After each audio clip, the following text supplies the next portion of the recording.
bakunzi ba Eric Burundi TV turabaramukije aho muherereye hose haba mu gihugu wabanze igihugu hano ndi kumwe n'umumama hinga baramutse anabibwira n'amahoro murakomeye natwe turashima hamanitwa Mama Queen. Mama Queen usanzwe ukora iki? Jewe ndandaza itomate, intore, igitoki, ibintu nyene by'ibifungurwa. Nivyo ndandaza. Ego. None ikintu umaze kunguka muri ivyo bintu byawe wo tubwira n'igiki? Naramaze kunguka kuko ndagaburira umuryango, naraguze na parcela. Ego naranubwase, ego inyungu narayironse vraiment. Warayirose none abakiriya baraza cyane urababona? Ego abakiriya baraza mukuri benshi. None abandi bagenzi bawe mudandazanya hafi na bifu bagira babona uri urindiza amafaranga. Barayigira mbere na nini? Hariho n'abatakuvugisha. Ari n'abatamvugisha ari abo babaza kubera ndandaza cyane. None biva kuki kugira niba kwiyumvemwo bakugirira ibifu nk'iyo yose? Je sino bimenya ni kubera gusabanwa narige n'abakira babantwara ariko ico naco bimbwira bakabaguteranya ko bakabatwara. None mu kubaguteranya ko bababwira gute? Baba baratsi ngo nimuze muragenda kumushorera urya muze muraza kudushora natwebwe ko urya afise abakiriya benshi. None wowe uri nabo benshi cyane hamwe bo kugira ni bifu koko hose. Yego bakira ndabafise vraiment kuko Imana yacanye uwo munsi ndakora. Urakora ukaronka amafaranga. Yego. None aha ubona gute? Aha nyene turashima Imana kuko biguma biza. Noneho ufise abana bangahe? Ufise abana batatu, abahungu babiri n'umukobwa umwe. Uri mu rugo? Oya je umugabo twaravanye. Mwavanye mupfuye iki? Twavanye kubw'ibibazo nyene vyo mu ngo biragoye nije. Wari ufise ibibazo byinshi cyane kugaza muca muvana? Ego. Ego je ndakubari ukuri. None mwapfuye iki yaragukubita? Niyankubita kimwe gusa niyadusumira. Niyagusumira.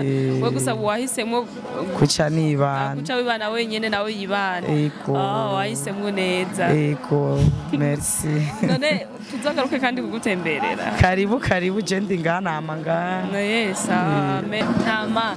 Ivyo tuvyihoze tuje mu bijanye n'ivyo udandaza. Ego. None ingorane ukunze guhura nazo nizahe? Ingorane mura nazo hanini ni kubera nyene hari gihe kenshi na kenshi ngwara bivanye n'inyene baba bariko barangirira nabi abisura bizi vy'iwabo. Nabisi ni hatari.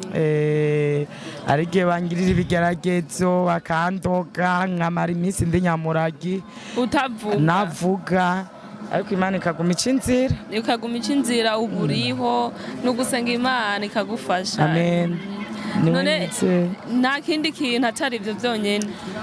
Ni byinshi nyene n'ivyisura bizi nyene bimeze ni byinshi mu bisanzwe ariko ndashima Imana mu by'ukuri irangwanira. Ikakugwanirira mu byishoboye. Mu byo nshoboye vraiment. Hama nike kindi kintu woshobora kubwira abamama bicaye muhira atakintu na kimwe bakora bataja mu ndimo bicaye muhira uko nyene atanakazi bafise baja gukora?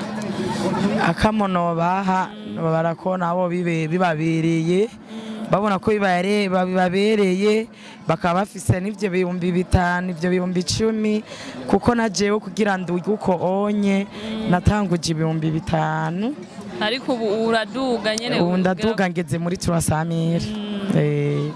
Kandi n'ikindi naco noshima ku Imana ni kubera ari abamama benshi maramanura bakambarira ati tubuze uburyo n'ayahandi natwege twokora. None nk'ubu barenze bakubwira ati tugurane 5,000 kugira natwe dukore wo bikunda ukabiba? Mu bisanzwe ndayafise kuko nanje urumva ko nanje mfite ico kibazo cyo kurera abana no kuriha inzu ndayafise noba kuko bitanu siko ari menshi. Urapanze? Yego ndapanze. Ya parcela wagura nayo bimeze? Sindayuba narayubase ari kuri kure yanje n'akazi kanje. Ni sawa. Bakunzi ba Eric Burundi TV ndashaka kubasaba mwibuke mukande sabone na comment yanyu guhera kunango y'ikiganiro gushika ahagereye. Nari kumwe n'umumama hano ikiganiro cyacu nahagereye. Bye murakoze.